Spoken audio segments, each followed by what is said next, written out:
para comentar sobre a primeira semana, então, de campanha desse segundo turno, a gente conversa agora com um cientista político e professor da Universidade Federal de Pernambuco, André Regis. André, professor, muitíssimo bom dia, obrigado pela presença. Você nos ouve bem? Escuto bem.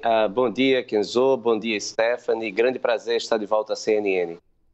Professor, eu queria começar falando que o senhor fizesse para a gente um balanço, né, dessa primeira semana de campanha do segundo turno, tanto de Lula quanto de Bolsonaro. Qual a avaliação que o senhor faz de um balanço dessa primeira semana? A primeira semana ela é uma semana preparatória para o segundo turno. Os dois candidatos, inclusive, se olhando um para o outro para ver qual será o movimento para que depois haja uma resposta. E também ambos buscaram ampliação dos seus apoios. Lula buscando apoios mais simbólicos de figuras importantes, personalidades importantes da política brasileira, como o ex-presidente Fernando Henrique Cardoso, ou também os candidatos derrotados no primeiro turno, mas que tiveram melhor performance, como Simone Tebet e Ciro Gomes, e o presidente Jair Bolsonaro buscando mais apoios pragmáticos, apoios mais consistentes do ponto de vista do estabelecimento político atual, como, por exemplo, os governadores eleitos, e futuro, né, os governadores que foram eleitos para a partir de janeiro, e também o busca de apoios nos seus partidos. Então, essa acho que é a primeira movimentação dos candidatos. Professor, são duas estratégias diferentes, né? Assim, uma busca mais capilaridade mesmo, né? Nessa corrida agora de segundo turno, e a outra acenos, né? Movimentos mais simbólicos pro eleitor indeciso, o eleitor mais ao centro. Eu gostaria de ouvir o senhor também sobre a questão religiosa, que vem sendo já foi, né? Durante o primeiro turno já dominou boa parte das discussões, e agora em segundo turno vai dando amostras de que pode vir com ainda mais força, né? Essa discussão sendo ainda mais contundente. A gente mostrou aqui a agenda do presidente Jair Bolsonaro, que está hoje no Círio de Nazaré, fazendo esse aceno ao eleitorado católico, e uma discussão sem fim nas redes sociais. Professor, isso deve realmente dominar o debate daqui para frente, ou a gente pode ver os candidatos aí até num tom de esperança, debatendo propostas, projetos para o país? Sim, eu acredito que haverá uma busca muito grande, principalmente pela fatia do eleitorado evangélico, porque o eleitorado evangélico, ele é crescente, ele cresceu bastante nos últimos anos, continua crescendo, e ele tem uma diferenciação dos demais públicos religiosos, principalmente os católicos, porque o engajamento das igrejas evangélicas, ela é 100%, todas as igrejas evangélicas têm uma participação intensa, apresentando candidatos, apoiando os seus candidatos também majoritários e fazendo campanha contra os seus oponentes. Portanto, e Jair Bolsonaro lidera amplamente nesse segmento. Então, é uma vantagem do ponto de vista do voto evangélico, a vantagem hoje é para Jair Bolsonaro, e o presidente Lula, ele procura ir buscar o apoio, diminuir essa diferença. Veja que ontem o presidente já soltou material de campanha, vídeo, se posicionando contra o aborto, mudando de posição durante a eleição, se colocando a favor da vida, que é uma demanda não apenas dos evangélicos, mas também dos católicos, mas muito intensa no público que tem uma pauta mais ativa, religiosa mais ativa na política. Professor André, eu queria abordar com o senhor o seguinte tema, que a gente tem visto as duas campanhas, elas têm atuado bastante, atuaram muito assim, principalmente na reta final do primeiro turno, e pelo que a gente conversa nos bastidores ali com os estrategistas de campanha, a atuada deve seguir muito mais forte agora nesse segundo turno, nessa campanha. A gente já viu isso um pouco no começo dessa propaganda agora no rádio e na televisão que começou ontem, né? Eu queria que o senhor avaliasse para a gente esse sentimento que as campanhas tentam despertar no eleitor, o sentimento de medo, tanto de um lado quanto de outro, de estranheza também, tanto de um lado quanto de outro, né? A gente viu de receio do eleitor, tanto Jair Bolsonaro trabalhando do receio do eleitor da volta de um governo petista, quanto a gente vê a campanha também do ex-presidente Luiz Inácio Lula da Silva trabalhando esse receio, esse medo da continuidade de pautas de costumes aí relacionadas ao governo de Jair Bolsonaro. Como é que o senhor avalia essa estratégia que tem sido traçada nesse segundo turno? Essa toada, ela deve seguir de fato pelas próximas semanas, despertando esses sentimentos no eleitor?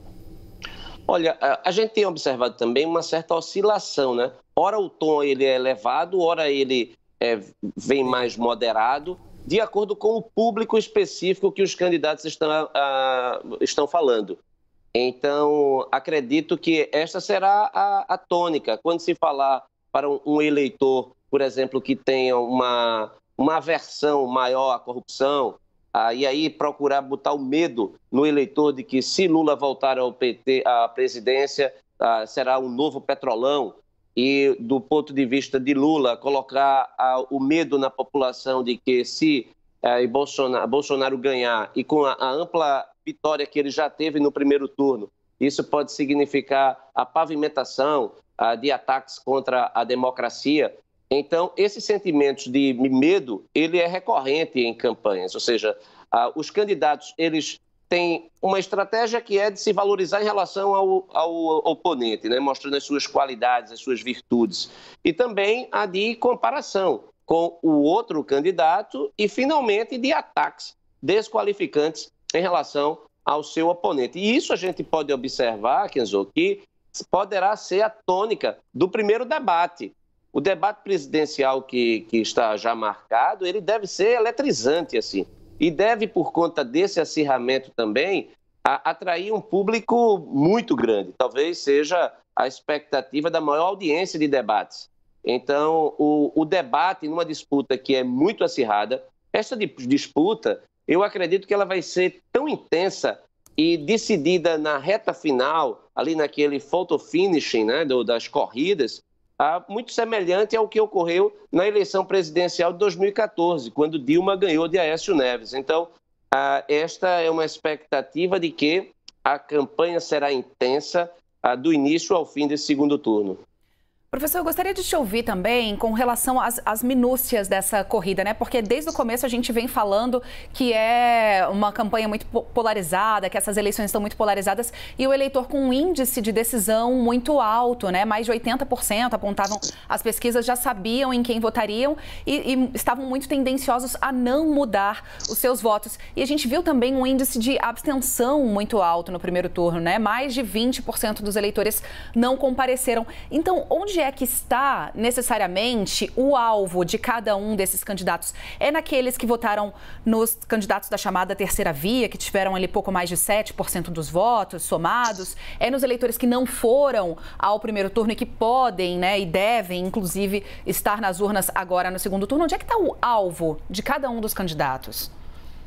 Olha, não existe um só, Stephanie, nesse momento. Acho que a disputa está tão intensa que eles estão colocando todas essas dimensões que você apresenta como uma preocupação prioritária, porque ganhar e perder no outro público pode ser insuficiente para a vitória. Então, os indecisos, acredito que tem muito pouca gente, não é? A pesquisa que saiu ontem, Datafolha, apenas 2% de indecisos, ou seja, uma margem muito pequena.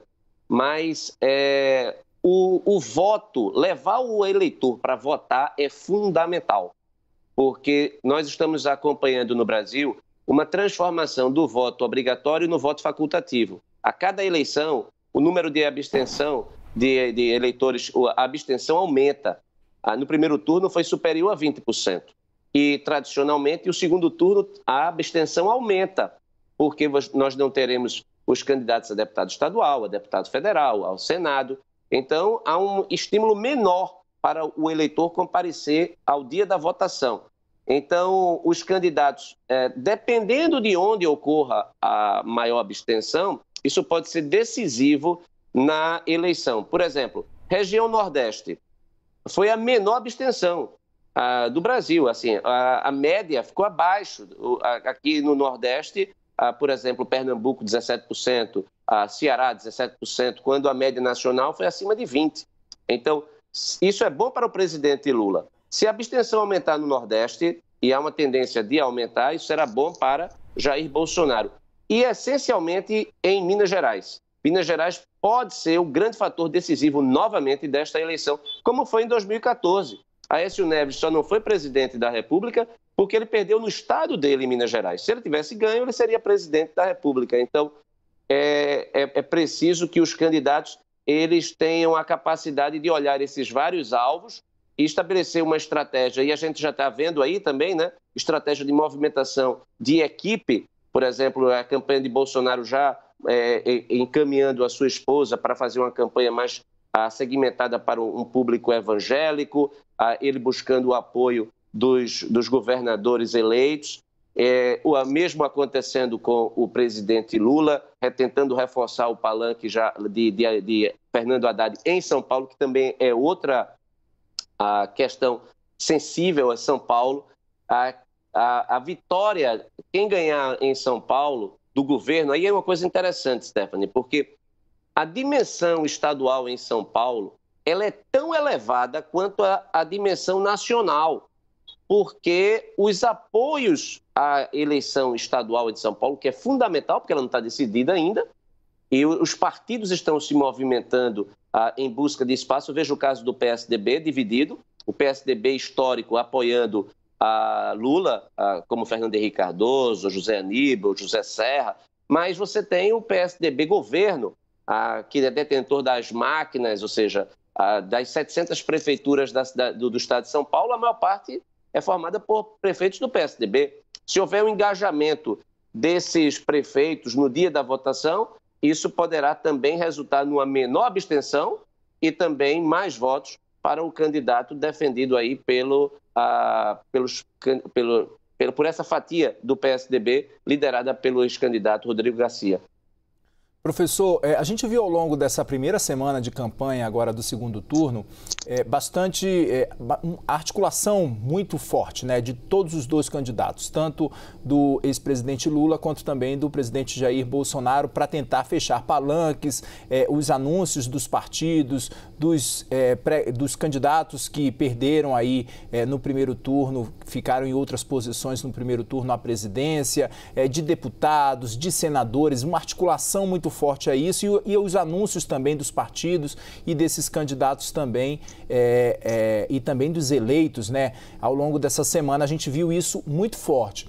Fato uma coisa é eles anunciarem esses apoios, outra coisa é isso virar voto, né? E esse é o grande objetivo e esse é o grande desafio da campanha a partir de agora. Quais os caminhos que o senhor acha que devem traçar as duas campanhas, tanto de Bolsonaro quanto de Lula, para essas próximas semanas agora do segundo turno? Qual deve ser esse caminho para tentar convencer esse eleitor que estava com esse candidato a estar com outro candidato agora, ou mudar, ou então se manter no voto para o segundo turno? Como deve ser feita essa estratégia? Qual a avaliação que o senhor faz disso, professor? A estratégia dependerá se o Estado tem eleição ou não de segundo turno para governador. Isso muda de acordo com, por exemplo, Rio Grande do Sul tem eleição de 2 turnos agora. São Paulo, a Bahia, um colégio eleitoral muito importante, e aí eu acredito que a expectativa de Lula de reforçar esse palanque e buscar a aderência no candidato do PT na Bahia, assim como também em Pernambuco, né? A candidata Lula já demonstrando apoio a uma das candidatas, a Marília Reis, Lula buscando apoios ou levando seu apoio ou buscando, porque isso tem uma situação importante, gera uma situação importante em termos de diminuição também dos eleitores e dos indecisos e também para a busca até de uma mudança de preferência, né? Então, onde há segundo turno, essa será a estratégia. Acho que também as propagandas televisivas, ou seja, a comunicação direta é muito importante. Então, como é que os candidatos irão se dirigir diretamente para o eleitorado a partir da propaganda eleitoral? Então, Lula e Bolsonaro, ou seja, a comunicação dependerá também dessa forma do eleitor chegar, assim, do candidato chegar à casa do eleitor de uma forma mais eficaz em relação aos diversos públicos que ele pretende atender. Nós conversamos com André Regis, que é cientista político, professor da Universidade Federal de Pernambuco. Professor, muitíssimo obrigada pela atenção aqui com a CNN na manhã desse sábado. Eu é que agradeço, foi um grande prazer.